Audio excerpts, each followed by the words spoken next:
policy of mine, actually, which began last night when he trucked this morning 15 copies of the book up on my instructions, and I trucked 14 up.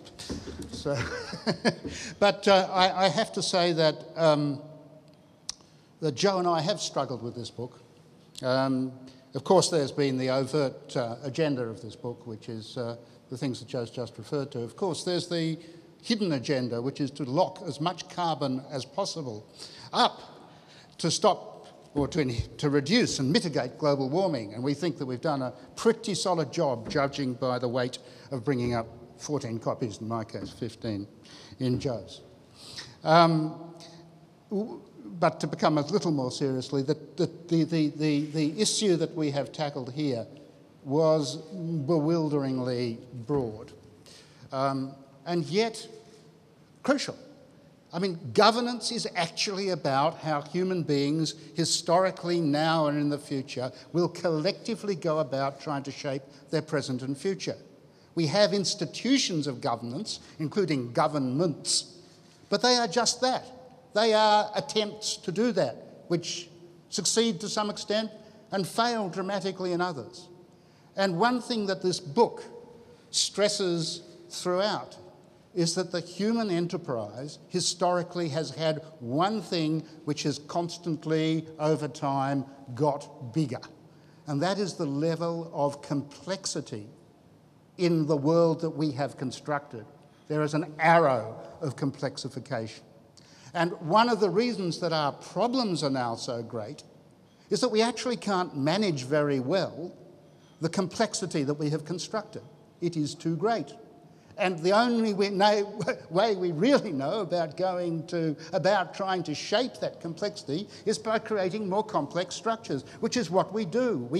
We don't get rid of old governance structures, but like the layers of an onion, we construct new governance structures on top of the ones that we already have, and then get a bit surprised that they're not articulating particularly well. It may come as a surprise to say that we are not arguing for a nice, hierarchical, machine-like governance structure for the world because we think it's unattainable. Rather, the argument goes something like everybody has to find ways to contribute to this enterprise of governance because it's too much for any single institution, and that there needs to be quite an effort which goes along many dimensions to make that more possible. And when we talk about a hollow reflexive epoch as a sort of ideal in the direction in which an adaptive form of governance might move, it would be one where each institutional point, whatever its scale, whether it be a global institution like the UNDP or a local government, has to be able to see better what the other institutions are doing and to understand the impacts of what it does, so there can be greater organic collaboration towards mutually held goals. And at the same time, we see a genuine arrow of increasing growth of, if you like, more broadly held cultural objectives and goals. Not enough yet, but certainly we see many hopeful signs amidst the many challenges that we also point to. One of the challenges in writing a book like this has been that we've created such a technically complicated world. One of the ways we've tried to think about this is that humans over the last century in particular, but actually for millennia, have been increasing flows of different things across the jurisdictional boundaries of the institutions they created. So, for example, flows of atmospheric gases, starting with local smoke, which the Romans tried to control, through to the smogs of London, which the British government tried to control, through to acid rain, through to the damage to the ozone layer by chlorinated fluorocarbons, through to the problem of global warming, which becomes now flows right across the entire planet. And so you can see it with other things: flows of information, flows of money, flows of security threats, flows of pathogens who carry no passports and have the remarkable capacity of being able to evolve biologically at the same speed or even faster than we can co-evolve our culture. And so all of this becomes part of the challenge of governance. And we look at the challenge-response dynamic and we think about what sort of characteristics would an effective governance system in 20, 30, 50 years have to be adaptive. I guess what I really want to say is one could go on about such a big book forever. I don't intend to. This is just a moment. The book's come out, thank goodness. It's being sold, that's nice. We have created a little website called worldsinTransition.com, which already is, if you put worlds and transition into Google, at least this morning, comes up number 1 out of 19,400,000 sites. May only be this week, but nevertheless. And there we are inviting a discussion about the sorts of issues. So we think this is just a step in a process of perhaps studying more clearly, more synoptically, and at greater length and with more brains than ours, what we see as a crucial issue. I want to take this moment, however, to do something which Joe has begun, which is to thank you for being here to add weight and celebration, not just to the book, but I think to the importance of the issue, and I think that is the thing I particularly welcome. Of course, I see friendship here, old friends, I see wonderful intellects here, I see a variety of experiences and backgrounds, all of which sort of point to the fact that this is a mutual and collective exercise. It isn't something that any particular bit of the world is simply going to solve for us. The book's here to help us see more broadly and to then work to make that sight clearer and better. I want to thank the University of Technology of Sydney. I want to thank its Vice-Chancellor and its Chancellor, the Deputy Chancellor who has graced us with a lovely introduction this morning.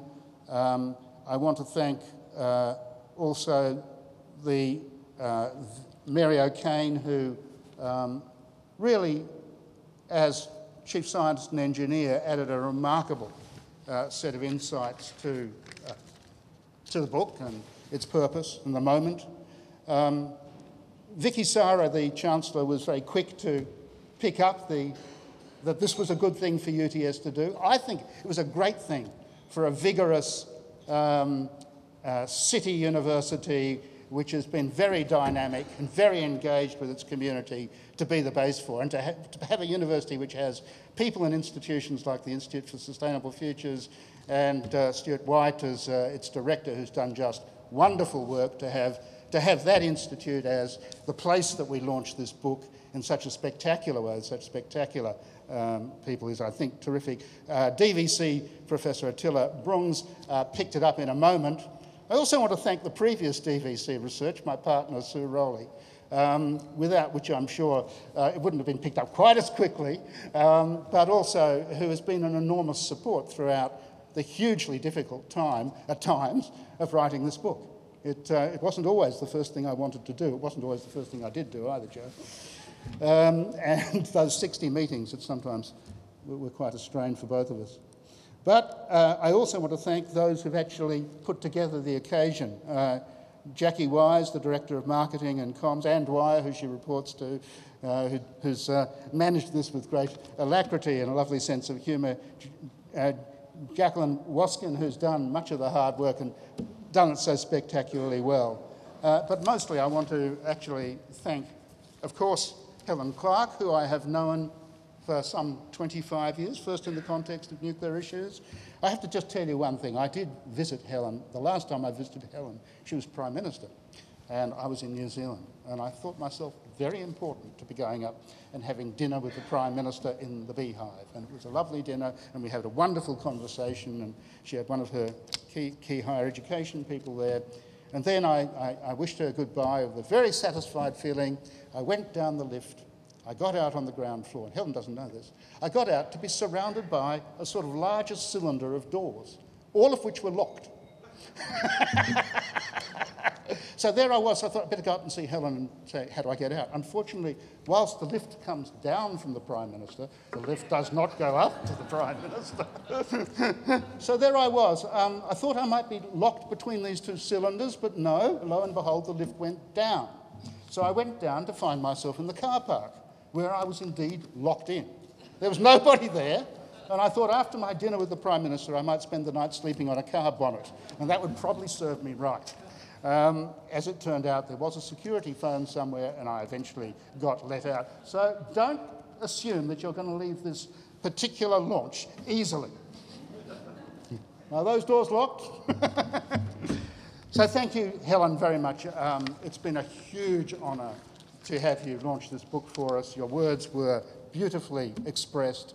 You should have probably written the book. It was